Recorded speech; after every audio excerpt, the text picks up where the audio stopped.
At my daughter's 8th birthday, my brother announced he got into Harvard. Then they turned it into his party, while my 8-year-old was made to rub frosting off the floor as they stepped over her. I didn't shout, but the next morning they found this on the table and went pale. They tell you kids remember the big things. The first day of school, the first time they ride a bike, the first time someone breaks their heart and you can't fix it with a Band-Aid and a cartoon. I used to think birthdays were the safe kind of big thing, the kind you can control if you try hard enough. Balloons, cake, a cheap plastic crown that somehow becomes sacred. One day where the world is supposed to look at your kid and say, "You matter." My daughter Emma had been counting down to turning 8 like it was a space launch. She didn't want a circus. She didn't want a crowd. She wanted it simple. Her best friend Zoe, and family, and a day that didn't get swallowed by someone else's noise. I built the whole afternoon around that. The living room looked like a pastel storm had moved in and decided to rent. Streamers, balloons, a banner that said, "Happy 8th birthday, Emma." The cake on the counter like a promise. Vanilla with strawberry filling, pink frosting, her name spelled out in fancy letters. By noon, people started trickling in. Not a flood. Just the usual handful of relatives who show up for family obligations and free cake. My aunt arrived first, the one who always smells like perfume and opinions. She kissed Emma's cheek and said, "8 already," like Emma had personally sped up time to inconvenience her. My uncle followed, holding a gift bag and looking around my house the way people look at hotel rooms, curious, evaluating, like they're deciding whether the mattress is worth the price. A couple cousins came too, smiling, chatting, doing the social script. One of them immediately started filming little clips of Emma opening presents. Not malicious, just modern. Like childhood is only real if it gets archived. Mom and Dad were there, of course. They live with us. They were in their usual mode. Mom fluttering around like she was the host of a daytime show. Dad planted in a chair with that "I'm here, therefore I'm helpful" posture. My brother Ethan was there too, lounging like he belonged to the house in the same way a cat belongs to a windowsill. Comfortable, certain, waiting for attention without technically asking for it. Zoe arrived with her mother. Zoe and Emma disappeared into the orbit of each other immediately, as if gravity did the introductions. For a while, it worked. Emma was bright-eyed, bouncing between guests and the cake table, keeping one hand on her crown like it might blow away. She was so careful with her happiness it made me ache. When it was time, I carried the cake into the living room, candles ready, lighter in my hand. Emma and Zoe sat on the couch, knees tucked under them, waiting like this was the main event. This was the moment. And then Ethan stood up. "Before we do that," he said. Not loud at first, just enough to cut through the room. I felt my stomach drop because I know that tone. The "I'm about to redirect the spotlight" tone. The tone that comes from someone who's never been told no and has no reason to start believing in it now. Mom and Dad's faces were already set, smiling, ready, like they'd been rehearsing. Ethan held up his phone like evidence. "I got into Harvard." The room erupted the way it always does when Ethan says something. People clapped. My aunt gasped. Someone actually squealed. Dad slapped Ethan's back and said, "That's my boy," like Ethan had just carried a wounded soldier off a battlefield. And then Mom produced a second cake. A real one. Not a last-minute grocery store sheet cake. White frosting. Crimson letters. "Congrats, Ethan." Dad pulled out a banner. Harvard colors, stars, his name. It unfurled right over the edge of Emma's decorations, like it had been waiting to replace them. It was so planned it was almost impressive, if it hadn't been happening on my child's birthday. Emma's face shifted. Not a tantrum, not dramatic, just quiet. I was still holding the lighter. Emma's candles were still unlit. Around Ethan, adults swarmed. "When do you leave? Did you apply early? What are you studying?" "You must be so proud," someone told my mother, as if Emma didn't exist 6 feet away in a crown. Ethan stood in the middle of it, soaking it up, smiling that easy smile people get when praise has never been rationed. And then the front door opened again. More voices. Louder. Younger. Ethan's friends poured into my living room like they'd been invited personally by the concept of Harvard. One of them came in carrying a speaker. Another had a paper bag that clinked, and the sound made my jaw tighten because no good decision has ever announced itself with clinking glass at a child's party. "Harvard man!" someone yelled. Music started. Bass heavy. Too loud for a living room with balloons and an 8-year-old. Cups appeared. Bottles appeared. Somebody popped something open with that sharp hiss that does not belong next to pink frosting. And my parents let it happen. Mom laughed. Actually laughed, and waved her hand like she was blessing a ceremony. "Let them celebrate. It's Harvard." Emma's cake got nudged aside to make room for drinks. My table became Ethan's congratulatory bar. The room was moving around him like he had his own weather system. Somebody, an aunt, one of the cousins, someone who had already mentally reassigned me to helper, asked, "Natalie, can you grab more plates?" I looked at Emma. Her shoulders had dropped. Her crown had tilted. She was staring at the unlit candles like she was trying to understand why the room had forgotten the script. I didn't want to start shouting. Not in front of her, not in front of Zoe. So I nodded, like a trained animal. "Sure," I said. I walked into the kitchen because it was either that or break something. The music thumped through the walls. Laughter rose and fell. I grabbed the plates, stared at them for a second, took a breath. Don't make it worse for Emma, I told myself. Don't turn her birthday into a fight she'll remember. I picked up the stack and walked back in, and that's when I saw it. Emma's cake was on the floor. Not the whole thing, but enough. Pink frosting smeared across the hardwood like someone had wiped paint. And Emma was on her knees, in her birthday dress, crown still on her head, rubbing frosting off the floor with a paper towel like she'd been assigned the job. Her hands were shaking. Her mouth was tight.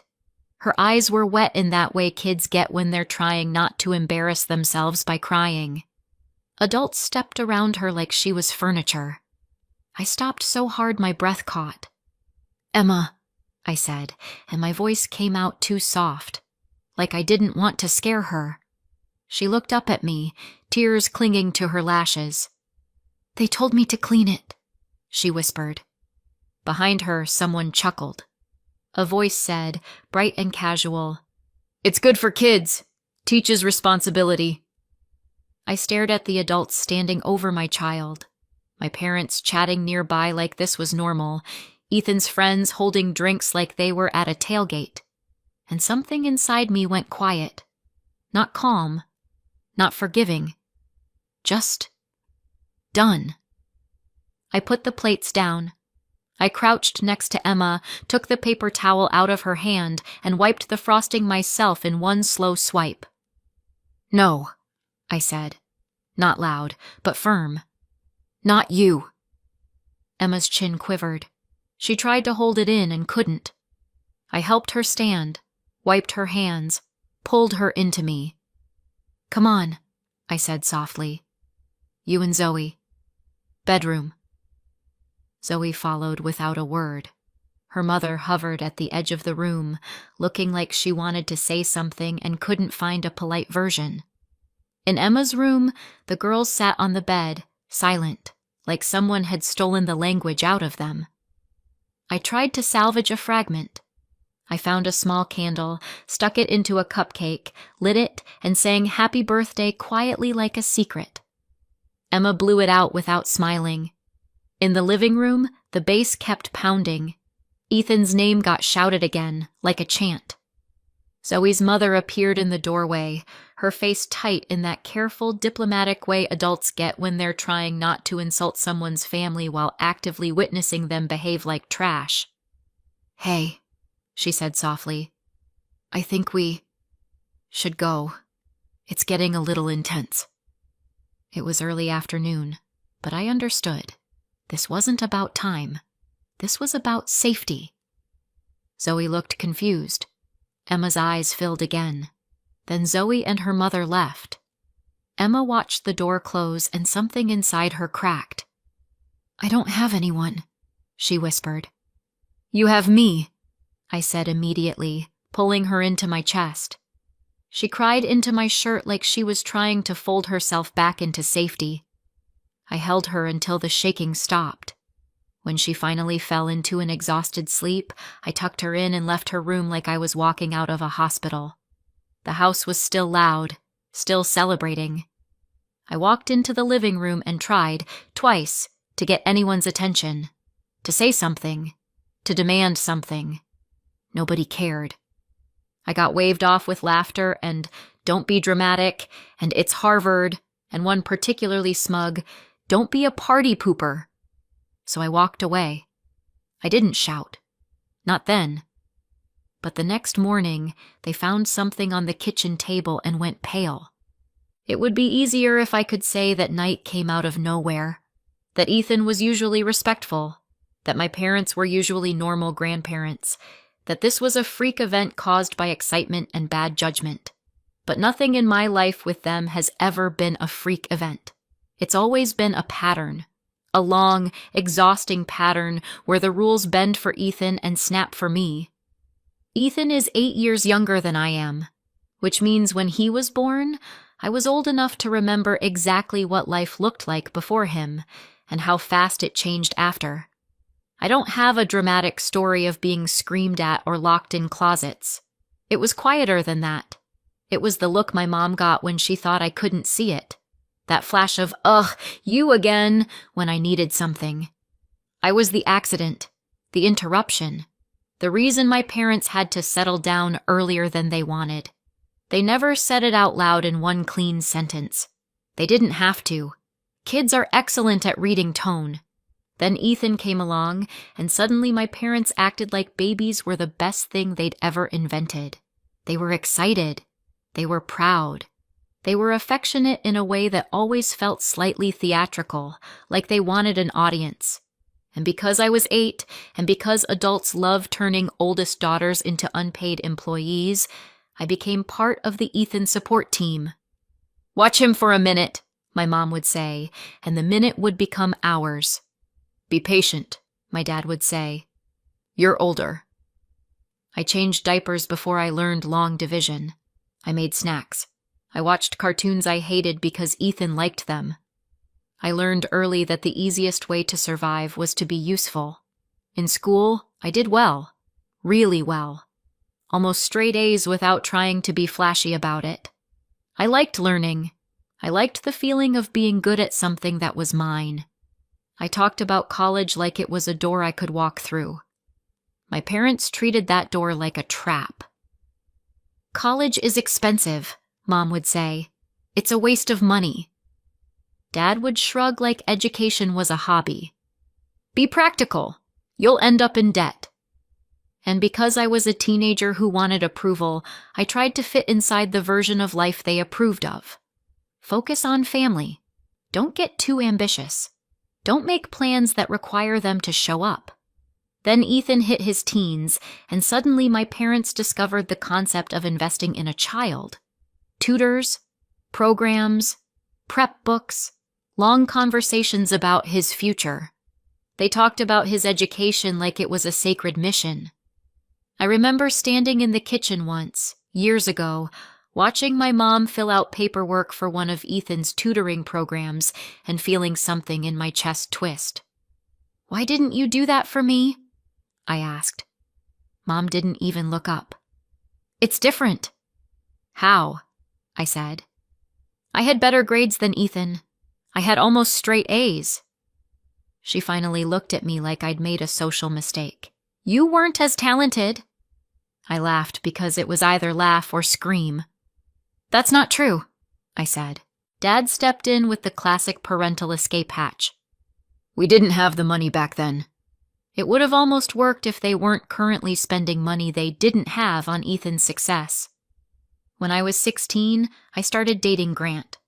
Grant was the son of family friends, the kind of family friends my parents treated like royalty.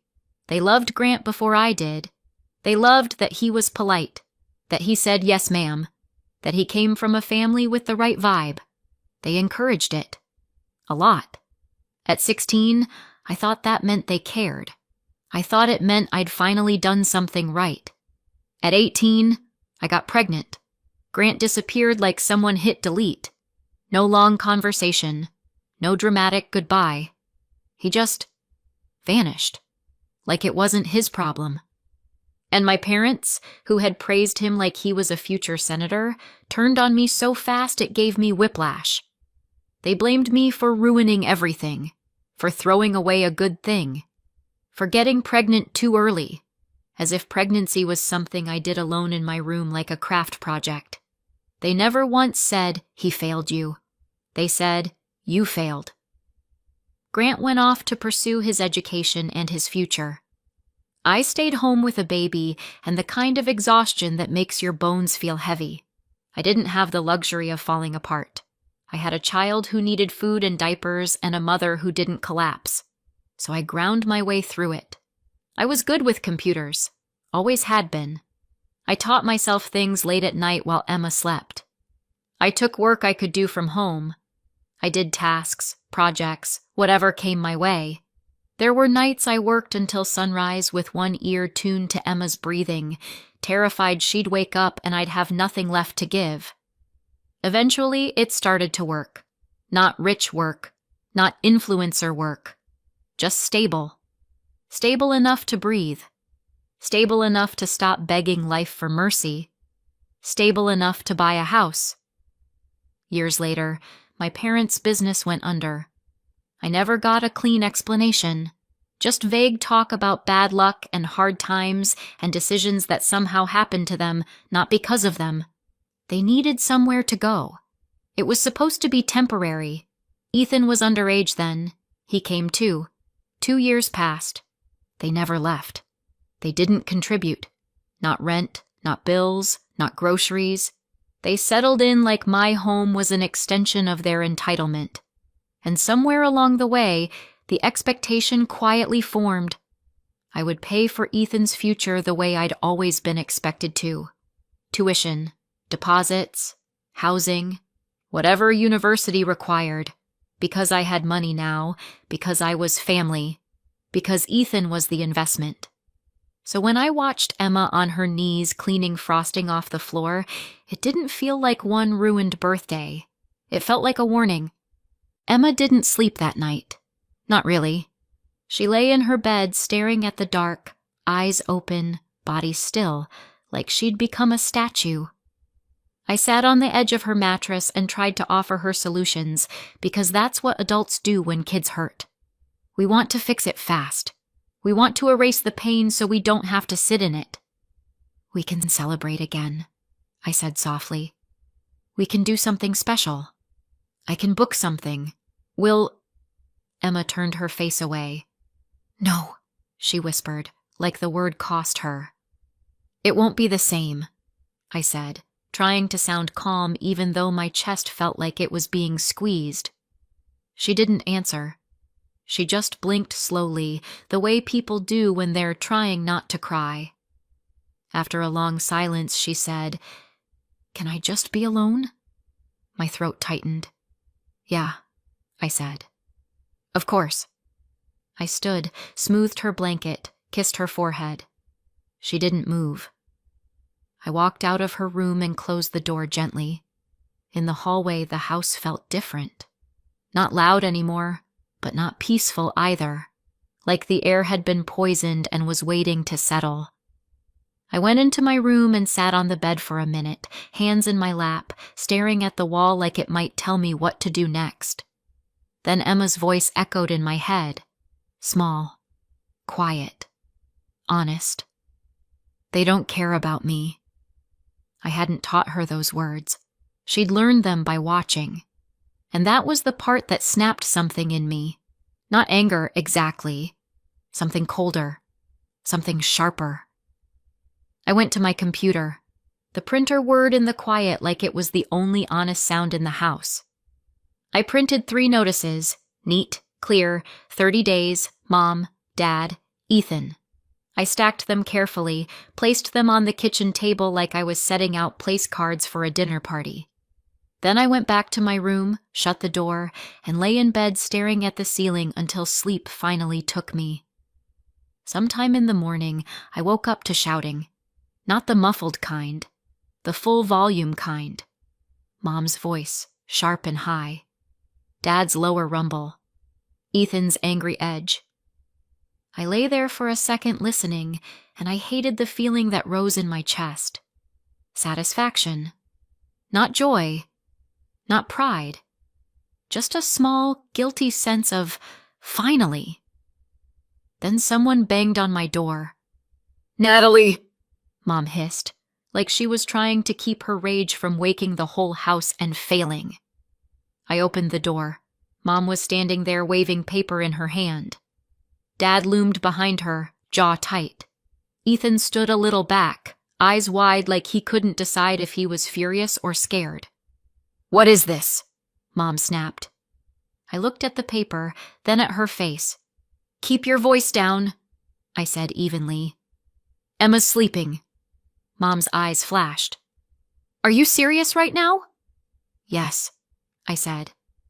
"I'm serious right now." Dad stepped forward. "You can't be serious about this." Mom shoved the paper toward me. "You're kicking your family out?" I held her gaze. "Emma is my family." Ethan made a sound like a laugh, but it came out wrong. "This is insane." Mom's voice shook. "We live here. Where are we supposed to go?" I didn't raise my voice. I didn't have to. Calm is louder than screaming when someone is expecting you to fold. "This is my house," I said. "And Emma's house. You're going to live somewhere else." Mom stared at me like she was waiting for me to blink and apologize. Dad tried a different angle. "Is this about last night? Natalie, it was a celebration." "It was my daughter's birthday," I said. Ethan scoffed. "Oh, wow. You're really doing this because of a party?" I didn't flinch. "Emma cried herself to sleep." Mom's mouth tightened. "You're jealous," she said, and it was almost funny how fast she reached for that. "You're jealous because Ethan is successful." I let out a short laugh that wasn't happy. My 8-year-old was on her knees cleaning frosting off the floor while people stepped over her, I said. "And you want to talk to me about jealousy?" Mom opened her mouth, then snapped it shut, then opened it again like she was buffering. "It's frosting," she spat finally. "It was her birthday," I said back. Ethan stepped forward. "She only had one friend over," he said, voice rising. "It wasn't even a real party. You're making a big deal out of nothing." Dad nodded like that made sense. "Birthdays happen every year," he added, like he was offering wisdom. "And Harvard happens once," Mom finished triumphantly. I stared at them, and the bleakness of it almost made me dizzy. "You could have celebrated any other day," I said quietly. "Any day. You chose hers." Mom's face reddened. "You're overreacting." I didn't argue. I didn't list every time they'd chosen Ethan. I didn't unpack the whole history in the hallway like a suitcase. I just pointed at the paper in her hand. "You have 30 days, I said. "All 3 of you." Mom's eyes went wild. "You can't do this." "I can," I said. "And I am." Dad tried to step into the doorway like he could physically block reality. "Come on. We're family." I held his gaze. "Then act like it." Then Emma stepped out, hair messy, face pale. "What's going on?" she asked, voice small. I turned instantly, my face softening like flipping a switch. "Nothing, baby," I said. Everything's okay. Emma blinked at the angry adults, then looked at me. Her eyes asked a question she didn't have words for. I walked to her, knelt, and smoothed her hair back. We're just talking, I said gently. Go back to bed, okay? She nodded, slowly, and disappeared back into her room. I stood, turned back to them, and repeated, steady and clear, 30 days. Something shifted. I saw it in their faces. The moment they realized I wasn't bluffing, that this wasn't a tantrum I'd apologize for later. Mom's mouth tightened. Dad looked away. Ethan's eyes hardened. They retreated without another word. In the days after, the house turned into a refrigerator. Not temperature-wise, emotion-wise. Everyone moved around each other like ghosts. Doors closed softly but with meaning. Cups got left on counters like tiny acts of war. Mom would sigh loudly when I walked into a room. Dad would stare through me like I was a stranger renting space. Ethan stayed mostly in his room, coming out only when he wanted food or an audience. I kept my routine. I got Emma ready for school. I packed her lunch. I smiled like I wasn't carrying a brick in my chest. I didn't let Emma wander into the adult tension. If she asked questions, I answered with calm, age-appropriate truth, and then redirected her to homework or cartoons or Zoe's latest dramatic playground story.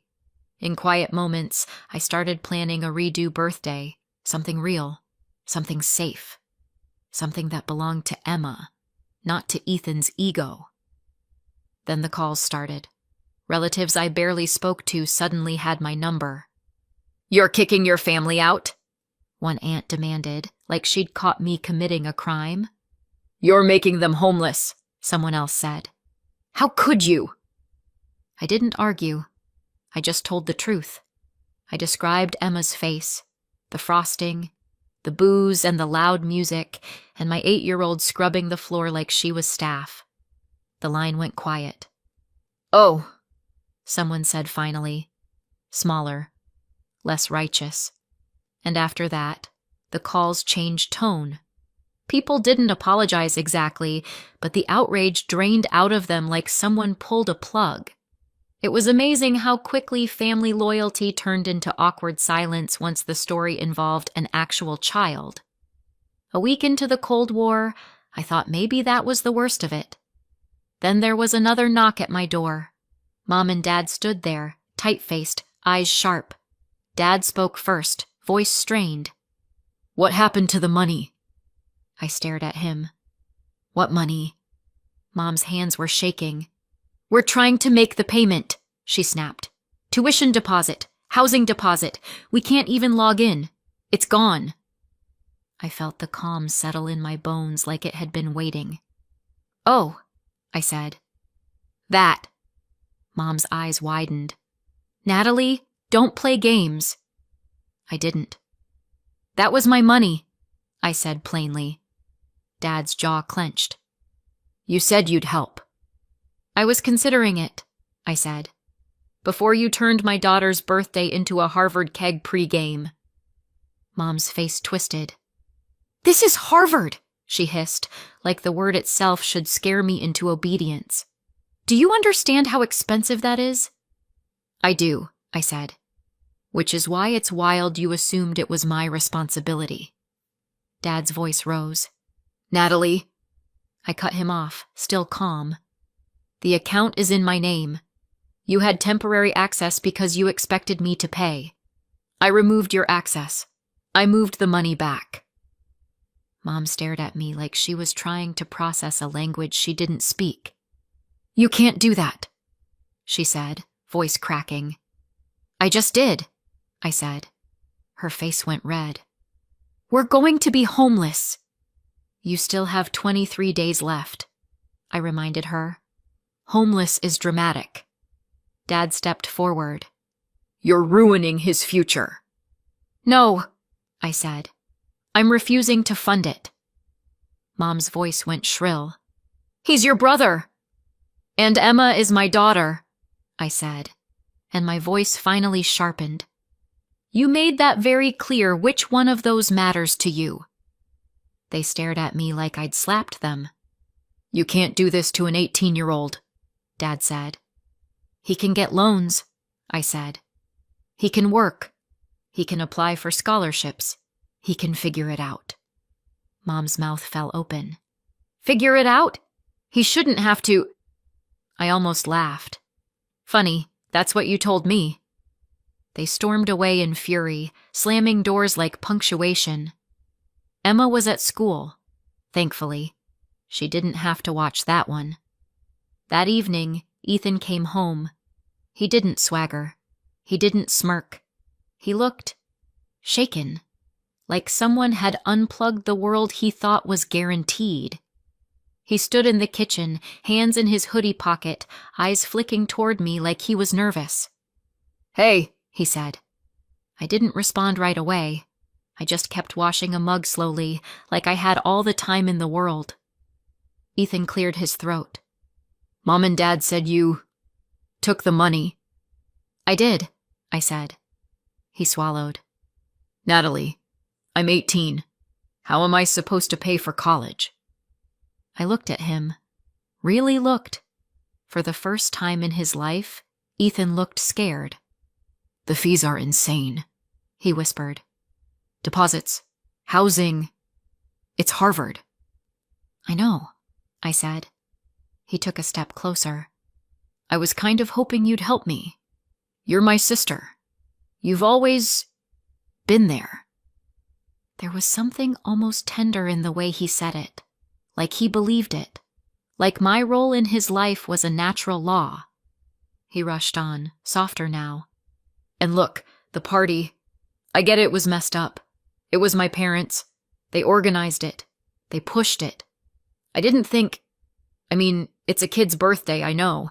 That was, yeah. He looked down. People make mistakes. I didn't yell.